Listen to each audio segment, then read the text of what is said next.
It was a quiet autumn evening. The sun had set early, and the streets were wrapped in a soft, golden glow from the streetlights. The wind carried the faint rustle of leaves, and the neighborhood seemed unusually still.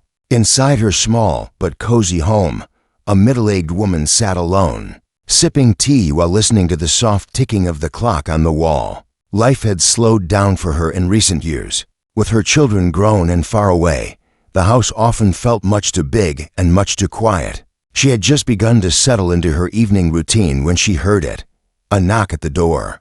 It wasn't loud, more like a hesitant tap, almost as if the person on the other side wasn't sure if they should knock at all. She froze for a moment. Visitors were rare, especially at this hour. For a second, she thought perhaps it was just a delivery person who had the wrong address. But the knock came again, soft yet insistent.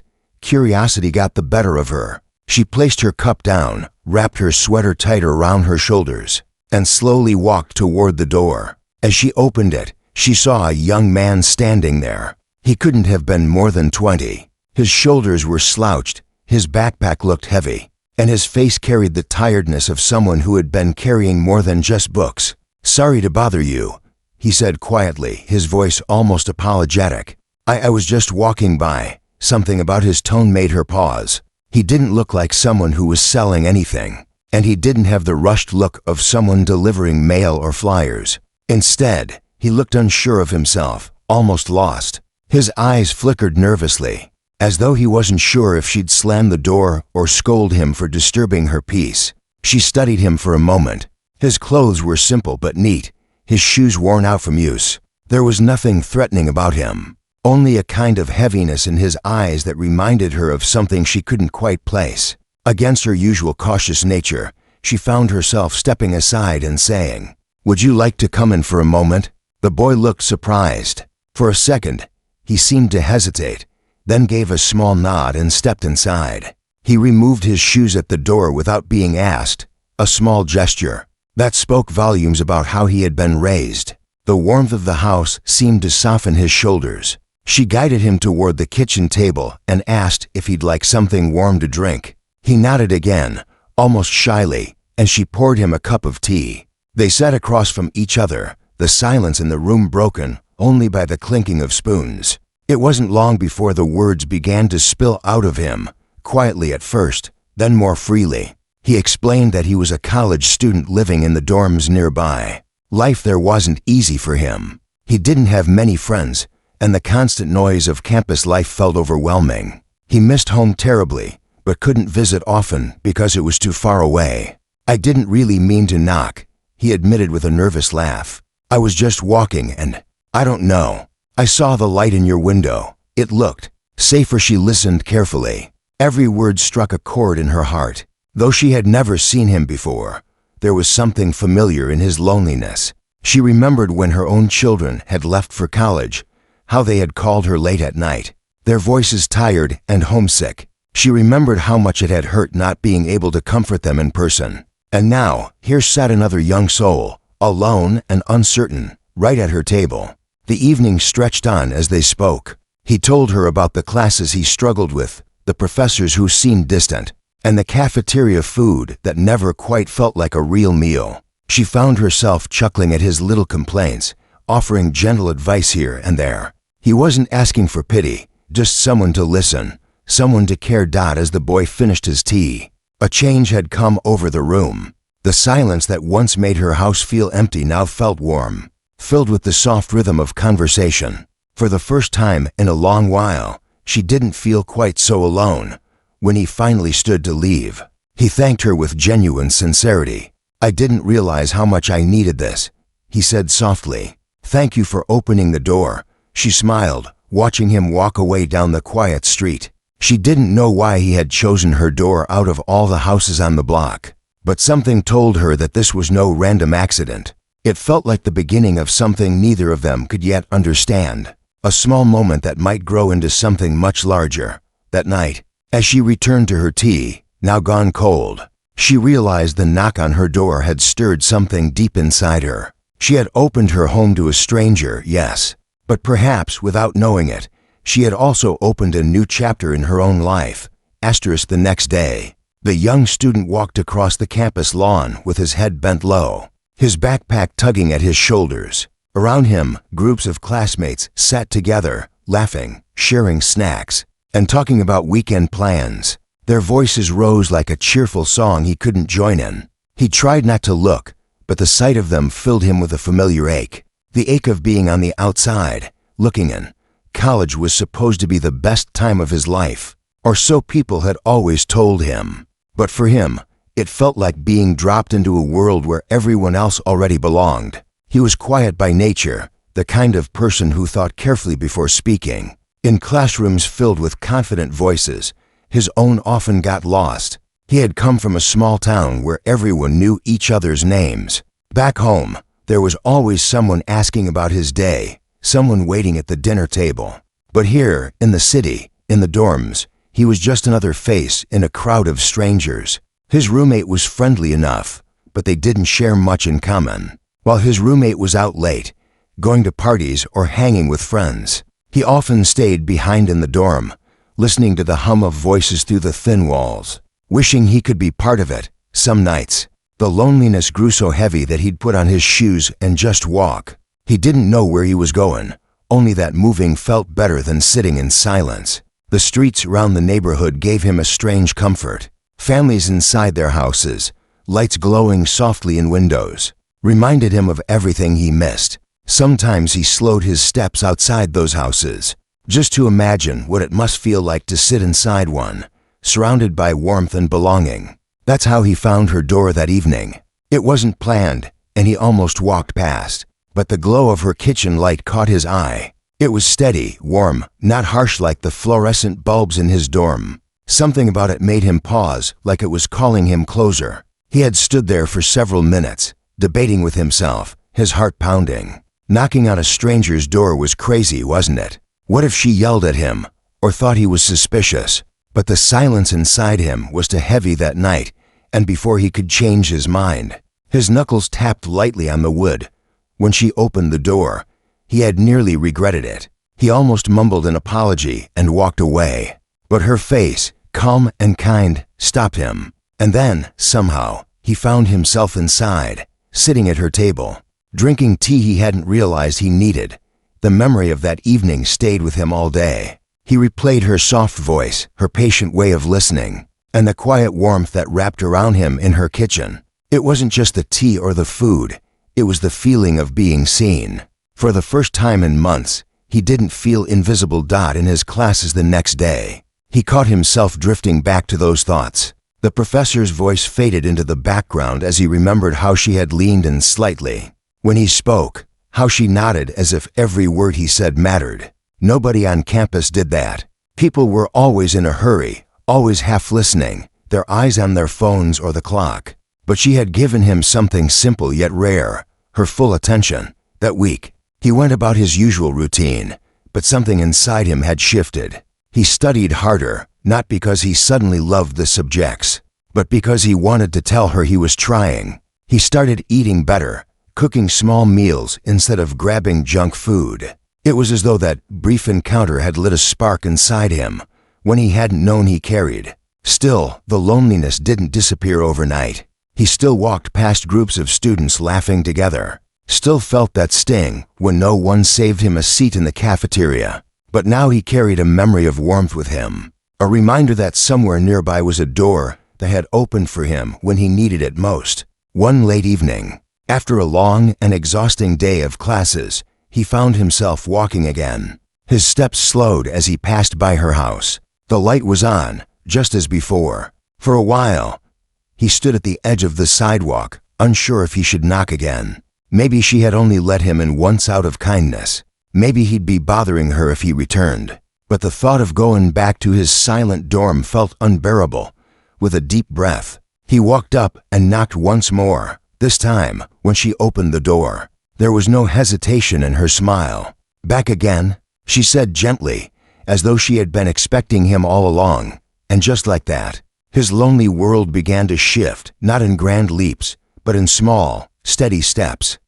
The second time he knocked on her door, it didn't feel like an accident anymore. It was the beginning of something he didn't fully understand but quietly longed for. She welcomed him in as if he had been there 100 times before, her smile steady and unhurried. The kitchen smelled of warm bread that evening, and he couldn't help but notice how comforting it was compared to the sharp scent of the cafeteria food he had grown used to.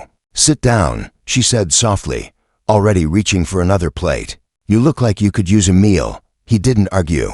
The truth was, he hadn't eaten much that day. Between classes, assignments, and his constant tiredness, he often skipped meals without realizing it. As she placed food in front of him, he felt a pang of guilt. Why was she doing this for him, a boy she barely knew? But as soon as he tasted the food, that guilt melted into something else, gratitude. It wasn't just about filling his stomach. It was the kind of food that carried care in every bite. For a moment, he was back home in his mother's kitchen, laughing with his siblings, hearing the hum of family life around him. He hadn't realized how much he missed it until now. They ate in comfortable silence at first. He wasn't sure what to say, and she seemed content to let him take his time. After a while, she asked about his studies. Slowly, the words began to spill out. He told her about the subjects he struggled with, the long nights of trying to understand textbooks that felt like they were written in another language, and the professors who seemed distant, as though they were speaking to the air rather than to students. She listened, not interrupting, only nodding occasionally. When he faltered, unsure if he was saying too much, she gently encouraged him to continue. It felt strange but wonderful to be listened to without judgment, without someone glancing at their phone or cutting him off mid-sentence. And then, to his surprise, she shared a piece of her own story. She told him about how life had changed since her children had moved away, how the quiet in the house had been difficult at first. She admitted that some days felt longer than others, that she missed the noise and chaos of a full household. Her voice carried both strength and a soft kind of sadness. For a moment, he simply looked at her, realizing that she carried her own loneliness. He had walked in thinking he was the only one with an empty space inside. But here was someone who understood that feeling all too well. As the evening stretched on, their conversation grew lighter. They laughed about small things, his misadventures with laundry, her clumsy attempts at using new technology, the funny quirks of people they both observed in the neighborhood. The laughter came easily, surprising them both. It wasn't forced. It was the kind that rises when people feel safe enough to be themselves. Before leaving that night, he shyly asked, "Would it be okay if I came by again sometime?" She smiled warmly. "Of course. You're always welcome." That answer stayed with him all week. For the first time since starting college, he had somewhere to go that felt like more than a dorm room or a noisy cafeteria. A place where he wasn't invisible. A place that reminded him of home. The visits became a quiet routine. Sometimes he came by after classes, sometimes on weekends. Each time, she greeted him with the same calm warmth, as if his presence filled a space in her life too. She began to cook a little extra, setting an extra plate without even needing to ask if he'd stay. And he, in turn, began to bring small things, a loaf of bread from the bakery near campus, a jar of jam, or sometimes just a story from his day over dinners. They talked about everything and nothing. He told her about the books he loved, the dreams he hadn't shared with anyone else, the fears that sometimes kept him awake at night. She told him about her late husband, about the memories tucked into corners of the house, about the lessons she had learned from years of both joy and hardship. Little by little, their bond grew, not in grand gestures but in the quiet moments of sharing a meal, listening to each other, and filling the silence with stories that mattered. One evening, as he was leaving, he realized something. His life hadn't changed overnight, but it no longer felt as heavy as before. He still had long classes, difficult assignments, and lonely moments on campus. But knowing there was a door he could knock on, a door that would open, a voice that would welcome him, made everything feel different. And for her, too, something was shifting. The sound of footsteps returning to her home, the laughter at her kitchen table, the simple joy of cooking for someone who appreciated it, all of it breathed new life into the rooms that had felt too quiet for too long. What began as a simple act of kindness was slowly weaving into something deeper, something neither of them had expected. Two lives, different in age and experience, had begun to find comfort in each other's presence, and though neither could see it yet, these shared meals and stories were only the beginning of a bond that would last far beyond their current days. Weeks turned into months, and what began as occasional visits slowly grew into a gentle rhythm. The boy no longer knocked with hesitation. Instead, he stepped up to the door with a quiet smile, sometimes carrying a bag of groceries, sometimes just bringing himself. She, in turn, had stopped waiting for the knock with surprise. It had become something she looked forward to. Her evenings no longer felt empty. They felt expected, as though the walls of her home knew laughter again. But with comfort often comes honesty, and in the quiet glow of those evenings, both of them began to share more than simple stories. One night, after a long dinner, he sat back in his chair with a heavy sigh. "You know," he began carefully, "it's not just school that gets to me sometimes. It's the silence." She tilted her head, listening as always. "In the dorms, people are loud, but none of it feels like it's for me. I'll be surrounded by noise, and still." He paused, searching for the right word. "Still feel invisible. It's worse than being alone, I think. Being there, but not really belonging." His words hung in the air, raw and unpolished. She could see the truth of them in his tired eyes. She nodded slowly, and after a long pause, she said softly, "I know that silence too." Her voice carried a different kind of weight, not from youth, but from years of living. She folded her hands on the table and let her eyes wander for a moment, as though seeing the past play across the walls of her home. "When my husband passed," she said, her voice steady though her hands trembled slightly, "the house became too quiet. At first, people came by, friends, neighbors, family. But then the visits grew fewer. The children had their own lives, far away. Suddenly, I would sit here, in this very room, and the silence was so thick I thought it might swallow me whole." He listened intently. For once, he wasn't the only one speaking about loneliness. He saw it in her, too, not the same as his, but just as deep.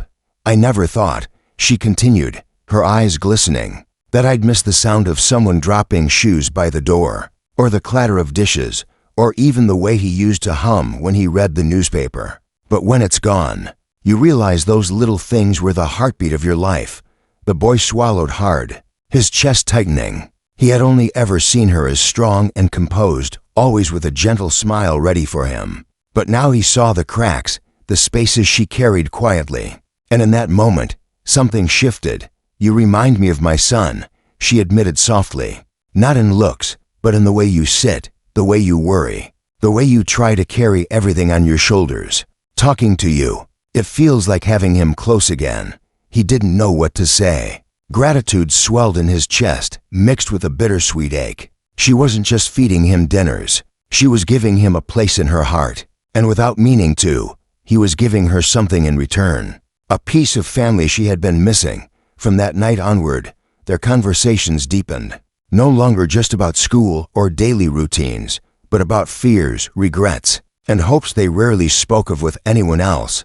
He told her about his doubts, about not being good enough, about worrying that he didn't belong in college, about the weight of expectations he carried silently. She listened, never dismissing, never rushing to solve his problems. Instead, she gave him what he needed most, the reassurance that his feelings mattered. And she, in turn, began to open her old boxes of memory. She told him about her husband's kindness, their struggles when they were young, and the lessons she had carried from those years. She spoke of her children, of the joy of raising them, and the ache of watching them leave. Each story she shared was like a piece of her heart placed gently on the table, trusting he would hold it with care. And he did. He listened with the kind of attention few gave anymore. He asked questions, laughed at her lighter stories, and grew quiet when her voice faltered. In listening to her, he gave her something she hadn't felt in years, the sense that her stories still mattered, that her life still echoed in someone else's heart. It was in these exchanges that healing quietly happened. She began to smile more often, not the polite smile she wore for strangers, but the genuine one that reached her eyes. He began to stand a little taller, his shoulders less weighed down, his laughter returning slowly but surely.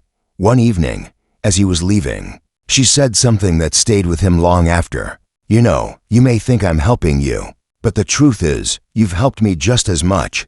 He looked at her, surprised, but she only smiled knowingly. Loneliness doesn't care about age. It visits us all. But kindness is what keeps it from staying. As he walked back to his dorm under the streetlights, her words echoed in his mind. Maybe he hadn't knocked on her door by accident. Maybe, in some quiet way, they had been meant to find each other, and for both of them, the silence they once feared didn't feel so heavy anymore. Change, when it comes, doesn't always arrive with noise or sudden drama. Sometimes it slips in quietly, unnoticed at first, until one day you look back and realize how far you've come. For both of them, that change began to bloom slowly, like the first buds of spring. For him, the young student, life no longer felt like a constant weight pressing down on his chest. He still faced the same long lectures, the same heavy textbooks, the same endless assignments. But he carried them differently now. Where once he felt drained and defeated, he now had an anchor, the thought of her kitchen table, her calm presence, and the steady way she believed in him. It gave him strength he didn't know he had. He started studying with more focus, not because he suddenly loved the subjects, but because he wanted to make her proud. Whenever he managed to solve a difficult problem or write a strong essay, he couldn't wait to tell her about it. And when he stumbled, when his grades weren't what he had hoped, she reminded him gently that one test, one failure, didn't define his worth.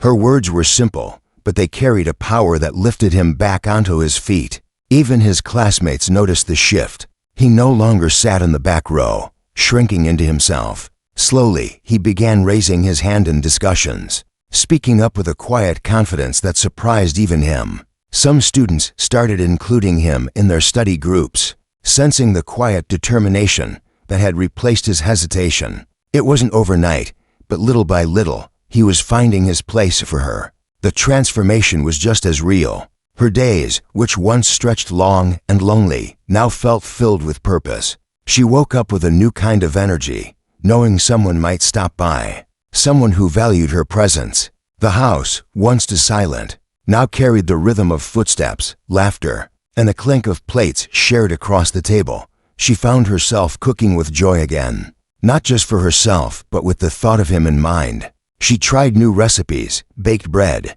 even revisited old dishes she hadn't made in years. And when he complimented her cooking with genuine delight, her heart warmed in a way she hadn't felt in a long time. But it wasn't just about the meals. It was about the companionship, the feeling that she was needed again. His visits reminded her of what it was like to nurture, to guide, to be a steady hand in someone's life. It filled the empty spaces her children's absence had left, not as a replacement, but as a new chapter she hadn't expected. Together, they brought out the best in each other. She encouraged him to believe in himself, and he reminded her that life still held meaning, still had room for joy. Their conversations stretched across every topic imaginable: books, dreams, memories, even the silly frustrations of everyday life. Each word exchanged wove their bond tighter, stronger, without either of them having to name it. One evening, he arrived looking particularly tired, weighed down by exams. She noticed it immediately. Instead of asking him about school, she led him to the small garden behind her house. The air was cool, and the flowers swayed gently in the breeze. They sat quietly on the wooden bench, not speaking at first, just breathing in the stillness. "You know," she said finally, her eyes on the fading sunset, "sometimes you don't need to fight everything all at once. Sometimes you just need to pause, breathe, and let the world slow down a little." He nodded, the words sinking deep. In that moment, he realized that what she gave him wasn't just food or a place to talk. She gave him balance. She gave him a way to face life without drowning in it. And she, watching him relax into the quiet, realized he had given her something too. His presence pulled her into the present, reminding her that life wasn't just about looking back at what she had lost, but about being grateful for what she still had. The changes weren't grand or dramatic. They didn't announce themselves loudly, but they showed in small, powerful ways. His laughter came more often, lighter and freer. Her steps carried more energy. Her smile reached her eyes again. One evening, as he was leaving, he said with a small grin, "I think I'm starting to feel like I belong here. Not just at college, but here, in this town." She looked at him, her heart full. "You've always belonged," she said gently. "Sometimes it just takes someone else to remind us." As he walked away under the streetlights, she stood by the doorway a little longer watching. She felt proud of him, yes, but she also felt grateful. Grateful that he had knocked on her door that first evening. Grateful that two lonely paths had crossed in such an unexpected way. They were, without realizing it, transforming each other. And while neither could predict where life would take them, both knew this. They were no longer walking through their days burdened by silence and emptiness.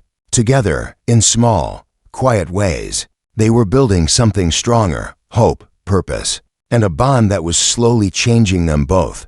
The holiday season arrived quietly that year, with the air turning crisp and the streets decorated in twinkling lights. Shops played cheerful music, students rushed home with bags of groceries, and families made plans for gatherings. For him, though, holidays had always been complicated since leaving home. Traveling back was expensive and exhausting, so he usually stayed behind, trying to make the best of it with instant noodles and the faint glow of campus decorations. This year, however, things were different. He had a place to go, someone who cared whether or not he sat alone at a table. She had already hinted a week before that he should stop by for Thanksgiving dinner. "I'll be cooking anyway," she had said with a smile, brushing it off as if it were no big deal. But to him, it was more than just a meal. It was an invitation into warmth, into family. When the day finally came, he showed up earlier than usual, carrying a small box wrapped in plain paper. He had saved up for weeks to buy it, something simple but thoughtful. She opened the door with flour on her hands and laughter in her eyes. The smell of roasted vegetables and fresh bread filled the house. "You're early," she teased, wiping her hands on her apron. "I didn't want to miss anything," he admitted. Smiling sheepishly, she laughed and ushered him inside, pointing to the kitchen. "Good, then you can help me." The next hour was spent chopping, stirring, and setting the table. He wasn't much of a cook, but under her guidance he felt useful. They joked about his clumsy knife skills, and she shared little tricks her mother had once taught her. It was more than cooking. It was a lesson in love, in patience, in passing down small traditions that connected generations. As the food finished and the table was set, he grew quiet. He had been thinking about something all week, unsure how to bring it up. She noticed his hesitation. "Everything all right?" she asked gently. He nodded, then took a breath.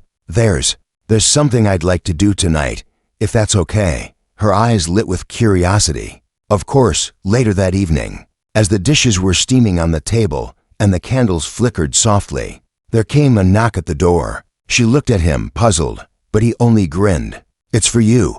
When she opened the door, she found 3 of his classmates standing there, holding small desserts and bottles of juice. They greeted her shyly, unsure at first, until he stepped forward and said, "This is the woman I've been telling you about, the one who makes this place feel like home." Her heart tightened. She hadn't expected guests, hadn't prepared for strangers, but the warmth in their eyes eased her nerves. They stepped inside, their voices filling the house with a liveliness she hadn't felt in years. The table, once set for 2, now became a gathering of many. She hurried to add extra plates, while the students laughed and offered to help.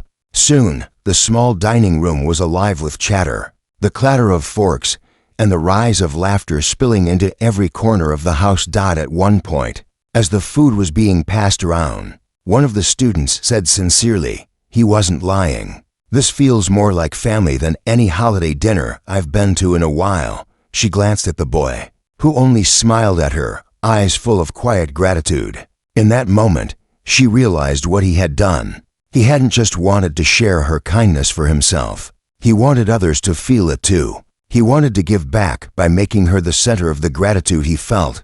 After dinner, they all sat around the living room, sharing stories of their own families, their struggles at school, and the funny little moments that carried them through long days. She listened, laughing along, offering advice when asked, and realizing that the room no longer echoed with emptiness. It echoed with life. When the evening ended and the guests finally left, she turned to him with tears glistening in her eyes. "You didn't have to do that," she whispered. He shook his head firmly. "I wanted to. You've done more for me than you realize." Tonight, I just wanted you to feel what you've given me, family." She was silent for a moment, overwhelmed by the truth of his words. Then she reached out and placed her hand gently on his. "You've given me family too," she said softly. That night, after he left, she lingered in the quiet of her home, but it wasn't the heavy silence she had known before. It was a peaceful quiet, filled with the memory of voices and laughter that still seemed to linger in the air. For the first time in many years, she felt not just needed but truly celebrated. And for him, walking back to his dorm, his heart felt lighter than it had in months. He had wanted to give her something, a token of gratitude for the countless meals, the countless evenings she had shared with him. And in bringing his friends to her table, he realized he had done just that. He had given her a family for the evening, just as she had given him a home when he needed it most. It wasn't just Thanksgiving. It was a day of gratitude, not only for the food or the laughter, but for the simple truth that two lonely souls had found each other at the right moment and had changed each other's lives in ways neither could have predicted. Time has a way of moving quietly, almost unnoticed, until one day you look back and realize how much has changed. The boy was no longer just a lonely student knocking on a stranger's door. He had grown, step by step, into a confident young man. And she was no longer just a woman passing her days in silence. She had found new meaning, a reason to smile every morning, a reason to keep her table set for more than one. Years passed. Seasons came and went, bringing exams, holidays, summers away, and winters of shared meals. He graduated, walking proudly across the stage, his cap tilted slightly, his smile wide. Among the cheering families, she sat in the audience, clapping louder than anyone else.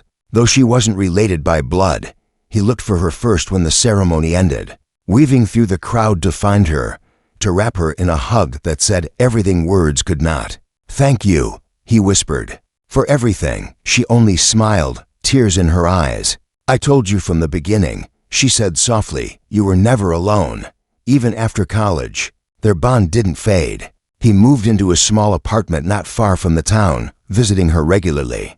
No matter how busy his new job kept him, he always found time to stop by for dinner, or to help her fix a squeaky door, or simply to sit with her in the garden as the sun went down. Her home was still his home, and his presence continued to fill it with life. As years passed, he introduced her to new parts of his world. When he made friends, he brought them by, always eager for her to meet the people who mattered to him. When he fell in love, she was one of the first to know. He brought the woman he cared for to her home, nervous as though introducing her to a parent. And when marriage came, she sat proudly in the front row, smiling through happy tears as if it were her own child standing there. Her life, too, was enriched by his presence. He drove her to doctor's appointments when she was too tired. He helped repair things around the house she could no longer manage alone. But more than that, he gave her companionship. No matter how much time passed, he never stopped showing up.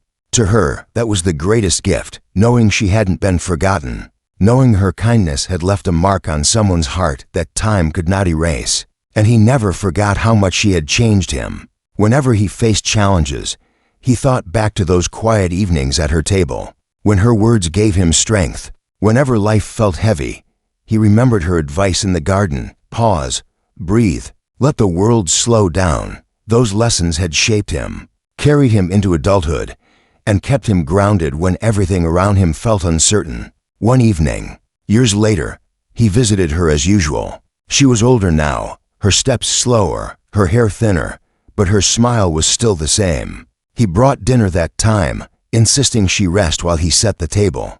They ate together, laughing at old memories, talking about the little things as they always had. As he was leaving, he paused at the door, looking around the house that had once been so quiet, now filled with countless memories of their shared years. "You know," he said softly, "my life would have been very different if you hadn't opened the door that night." She looked at him, her eyes warm with the wisdom of years. "And mine would have been very different if you hadn't knocked." They stood there for a moment, smiling at the truth of it. A simple knock had changed two lives forever. Their bond was not defined by blood, but by something deeper, the kind of love that grows from kindness, from trust, from the willingness to share life with someone who needed it. It was proof that family isn't only about who you are born to, but also about who you choose and who chooses you in return, long after. When he told the story to others, to his own children, even, he always said it the same way one evening. When I felt completely alone, I knocked on a door. I didn't know it then, but behind that door was the person who would change my life forever. And when others asked her about the boy who became like a son, she would smile and say, "He saved me as much as I saved him." Their story became one of those rare truths of life that sometimes the smallest actions, a knock, an open door, a shared meal, can ripple through time, shaping futures and healing hearts for them. It was never about grand gestures or dramatic moments. It was about consistency. It was about showing up again and again for each other. And that was what made their bond timeless, even as the years continued on, even as life took its natural turns. Their story lived on in the warmth of memory, in the lessons they passed down, and in the quiet certainty that kindness can create family where none seemed to exist. A lonely student had found a home. A grieving woman had found companionship. And together, they had built something that would never fade. Forever linked by one knock on the door. They had touched each other's lives in ways that time itself could not undo.